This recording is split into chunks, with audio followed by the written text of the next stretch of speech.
ক্ষেত্রে বৃত্তচাপের ভেতরের দিকে হয়ে গেছে আর লোহাটা বাইরের দিকে হয়ে গেছে।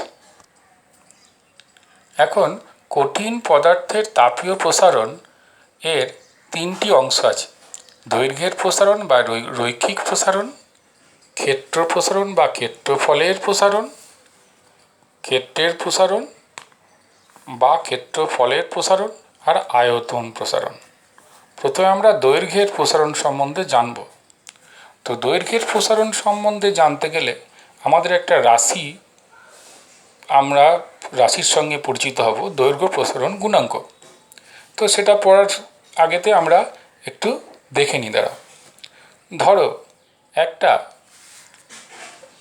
একটা ধাতব দণ্ডের প্রাথমিক দৈর্ঘ্য L1 এবং প্রাথমিক উষ্ণতা T1 ডিগ্রি সেলসিয়াস।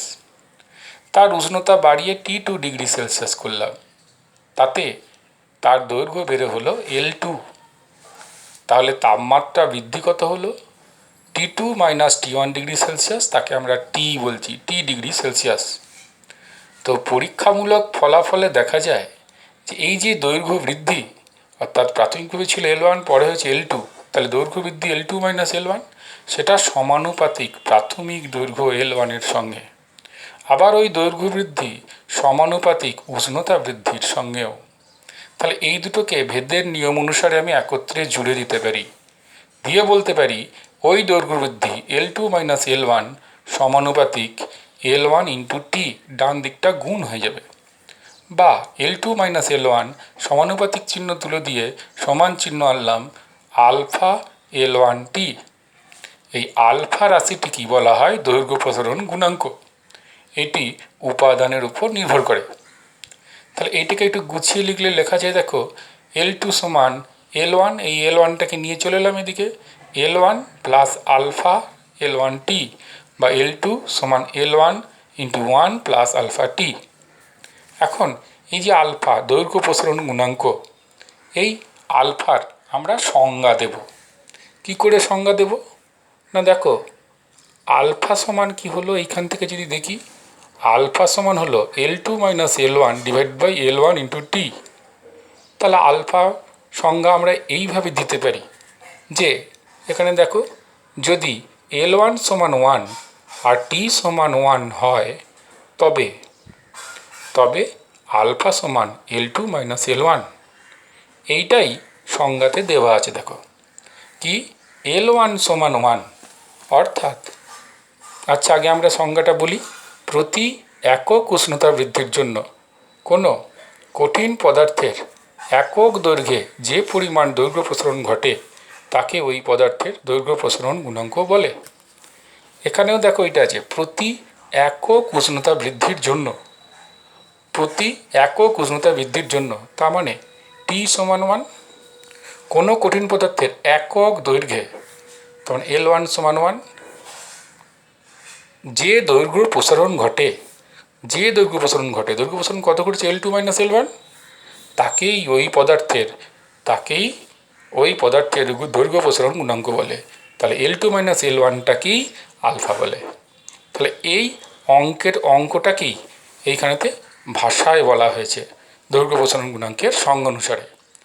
তাহলে আরেকবার বলি, প্রতি একক উষ্ণতা বৃদ্ধির জন্য, অর্থাৎ T ইজ ইকুয়াল টু 1, কোনো কঠিন পদার্থের একক দৈর্ঘ্যে, অর্থাৎ L1 সমান 1, যে পরিমাণ দৈর্ঘ্য প্রসারণ ঘটে, অর্থাৎ L2 মাইনাস L1, তাকে ওই পদার্থের দৈর্ঘ্য প্রসারণ গুণাঙ্ক বলে, অর্থাৎ L2 মাইনাস L1 সমানই আলফা।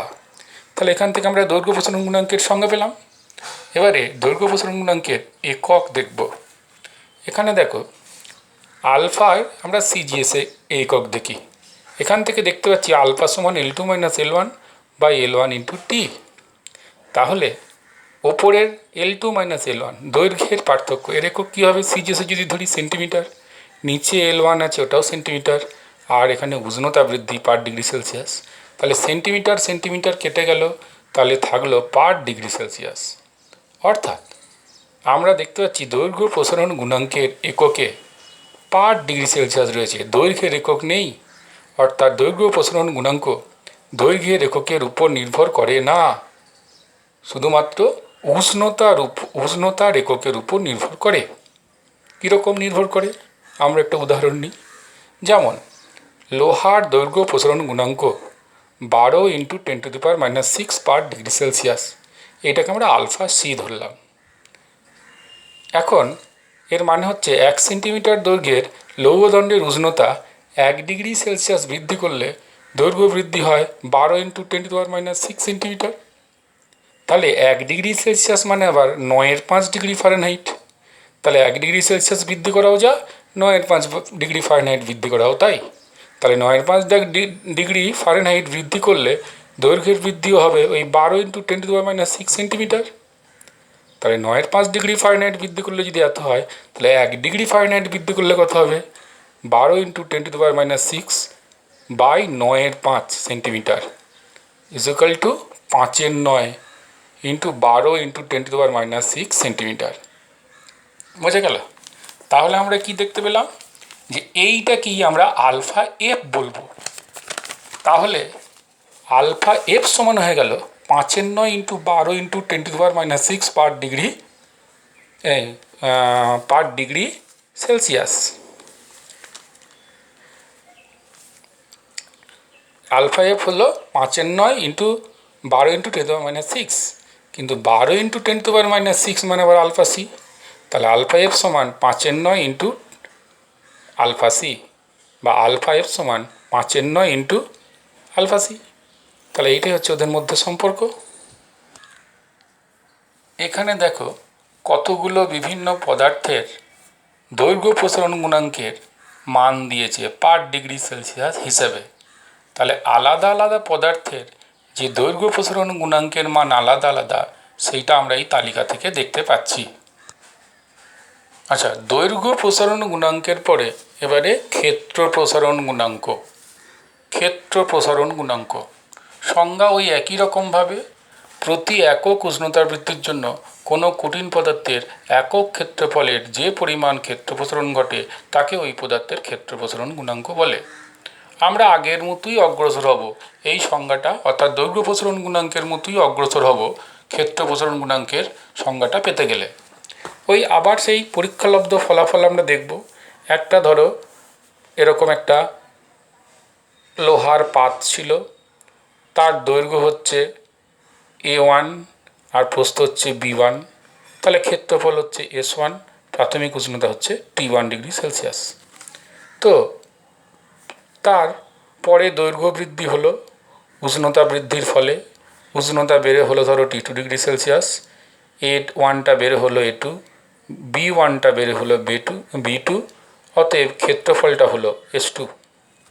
এখন আমরা ওই আগের মতোই বলতে পারি, অর্থাৎ দৈর্ঘ্য প্রসারণ গুণাঙ্কের মতোই বলতে পারি S2 - S1 সমানুপাতিক S1, S2 - S1 সমানুপাতিক T2 - T1, বা S2 - S1 সমানুপাতিক S1 into T2 - T1। T2 - T1টাকে শুধু T বলবো এর পরবর্তী ক্ষেত্রে, বা S2 - S1 equal to beta into S1 into T2 - T1টাকে T বলছি T। তাহলে বিটা ইকুয়াল টু পাচ্ছি S2 - S1 by S1 into T। তাহলে এই বিটা হচ্ছে ক্ষেত্র প্রসারণ গুণাঙ্ক।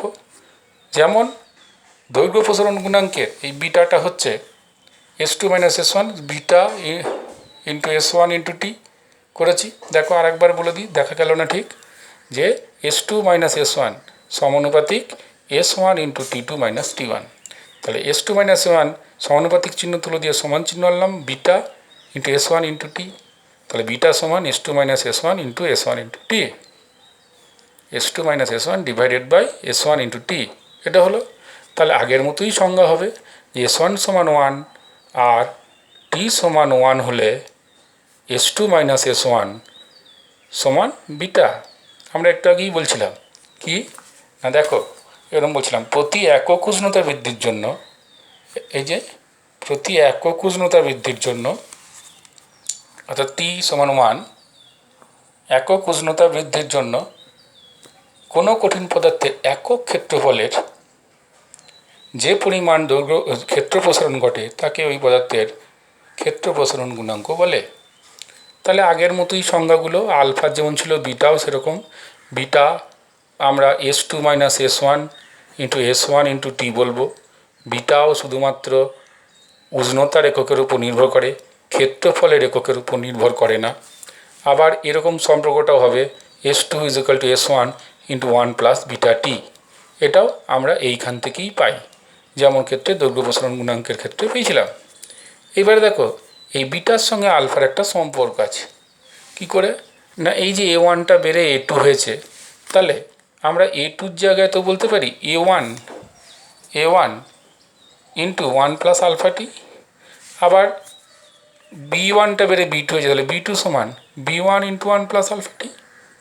তাহলে আমরা তো S2 সমান লিখতে পারি A2 B2 সমান A1 into 1 plus alpha T, আর B2-র জায়গায় B1 ইন্টু 1 প্লাস আলফা টি। তাহলে হয়ে গেল A1 B1 into 1 plus alpha t whole square. A1 B1-এর জায়গায় আবার S1 লিখতে পারি, দেখো ওপরে লেখা আছে A1 B1, A1 into B1 সমান S1 ক্ষেত্রফল, ক্ষেত্রফল মানে দৈর্ঘ্য ইন্টু প্রস্থ, সেখান থেকে পেয়ে গেলাম। তাহলে S1 আর A1 ইন্টু B1কে S1 বললাম, আর এটাকে ভেঙে দিলাম 1 plus A plus B whole square, A square plus 2AB plus B square, এই হিসাবে। এখন এর মানটা, আলফা একটা খুব ছোট কোয়ান্টিটি, আলফা স্কোয়ার মানটা আরও ছোট, কার তুলনায়? একের তুলনায়। এর তুলনায় তো বটেই, একের তুলনায় এত ছোট যে এইটাকে আমরা অগ্রাহ্য করতে পারি বাকি টার্মগুলোর তুলনায়। তাহলে S1 into 1 plus alpha 2 alpha t, এটা রেখে দিলাম। তাহলে আমাদের দাঁড়ালো, এইভাবে করে দাঁড়ালো S2 সমান S1 into 1 plus 2 alpha T. আর আগেই দেখো পেয়েছি আমরা S2 সমান S1 ইন্টু 1 প্লাস বিটা টি। তাহলে এটাকে যদি 1 নম্বর বলি আর এটাকে যদি 2 নম্বর বলি, দিয়ে যদি তুলনা করি, দেখো বিটা সমান 2 আলফা। তাহলে বিটা সমান 2 আলফা বা আলফা সমান বিটা বাই 2, এটা আমরা পেয়ে যাচ্ছি। আলফা সমান, তাহলে বিটা সমান 2 আলফা বা আলফা সমান বিটা বাই 2, এইটা আমরা